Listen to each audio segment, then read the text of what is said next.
నమస్తే, welcome to Andhraprabha.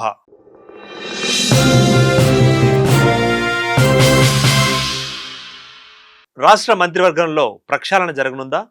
ఏ మంత్రిని ఇప్పుడున్న కేబినెట్ నుంచి తప్పిస్తారు? ఎవరిని కేబినెట్లోకి తీసుకుంటారు? ఏ ఏ శాఖలను మార్చబోతున్నారు? కొత్తగా ఎవరు ఏ మంత్రివర్గ శాఖల్లో ఛాన్స్ దక్కించుకున్నారు? ఊహాగానాలు కొనసాగుతున్న ఈ క్రమంలో ఏది నిజంగా మారబోతోంది?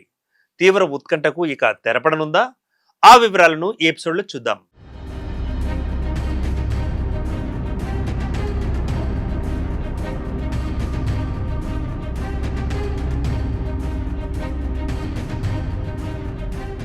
మంత్రివర్గ ప్రక్షాళనపై టీపీసీసీ చీఫ్ ప్రకటనతో కేబినెట్ మార్పులపై చర్చ మొదలైంది.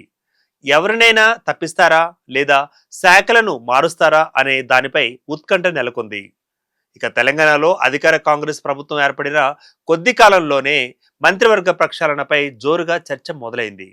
ముఖ్యంగా TPCC Telangana Congress committee chief చేసిన ప్రకటనతో ఈ ఊహాగానాలకు మరింత బలం చేకూరింది. ఈ ప్రక్షాళనలో ప్రస్తుత మంత్రులలో ఎవరైనా తప్పిస్తారా లేక వారి శాఖలను మారుస్తారా అనే దానిపై రాజకీయ వర్గాల్లో తీవ్ర ఉత్కంఠ నెలకొంది. ఇక కేబినెట్ మార్పులు దాదాపు ఖాయమనే ప్రచారం జరుగుతున్నప్పటికీ మార్పుల స్వరూపం, పరిధి ఏ విధంగా ఉంటుంది అనే దానిపై స్పష్టత లేదు. ముఖ్యమంత్రి రేవంత్ రెడ్డి నేతృత్వంలోని మంత్రివర్గంలో అసంతృప్తులు, పనితీరుపై సమీక్ష వంటి అంశాలు ఈ మార్పులకు కారణంగా నిలుస్తాయని రాజకీయ విశ్లేషకులు చెబుతున్నమాట.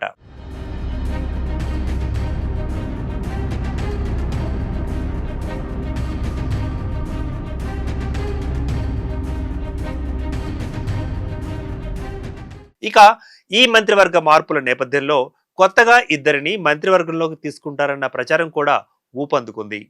మరొక మాటలో చెప్పాలంటే జోరందుకుంది. రాష్ట్రంలో రాజకీయ సమీకరణాలు, సామాజిక వర్గాల ప్రాతిపదికన ఈ కొత్త మంత్రులు ఎవరో అనేది ఇప్పుడు ఆసక్తికరంగా మారింది. ఇప్పటికే కాంగ్రెస్ పార్టీలో సీనియర్ నేతలు, గతంలో కీలక పదవులు నిర్వహించిన మల్రెడ్డి, కోమటిరెడ్డి రాజగోపాల్ రెడ్డి వంటి వారు మంత్రి పదవిని ఆశిస్తున్నారు. వీరు పార్టీకి చేసిన సేవలు, నియోజకవర్గాలలో వారి బలం దృష్ట్యా వీరికి ఛాన్స్ దక్కుతుందనే అంచనాలు ఉన్నాయి. అయితే కేబినెట్లోకి కొత్త వారిని తీసుకునే క్రమంలో పాత వారిని ఎవరినైనా తొలగించే అవకాశం ఉందా లేదా అనే ప్రశ్న కూడా తలెత్తుంది. మరోవైపు కొందరు మంత్రులు తమ పదవులను కోల్పోతారనే ప్రచారం కూడా ఊపందుకుంది. ఈ నేపథ్యంలో మంత్రులు పొన్నం ప్రభాకర్, సీతక్క లేదా కొండ సురేఖలను తొలగిస్తారు అన్న ప్రచారం కూడా జరుగుతున్నప్పటికీ ఈ వార్తలను పార్టీ ముఖ్య నాయకులు ఖండించారు. ఉదాహరణకు మహేష్ కుమార్ గౌడ్ ఇటువంటి ప్రచారాలు కేవలం ఊహాగానాలేనని కొట్టిపారేశారు. అయితే పార్టీలో అంతర్గత సంతృప్తి, ప్రాంతీయ సమతుల్యత మరియు రాబోయే స్థానిక సంస్థల ఎన్నికలను దృష్టిలో ఉంచుకొని సీఎం రేవంత్ రెడ్డి మంత్రివర్గ విస్తరణపై ఏ విధమైన నిర్ణయం తీసుకుంటారో అనేది కీలకంగా మారింది. ఈ ప్రక్షాళన కాంగ్రెస్ ప్రభుత్వ పాలనకు కొత్త ఉత్తేజాన్ని ఇస్తుందా లేదా అంతర్గత కలహాలకు దారితీస్తుందా అనేది వేచి చూద్దాం.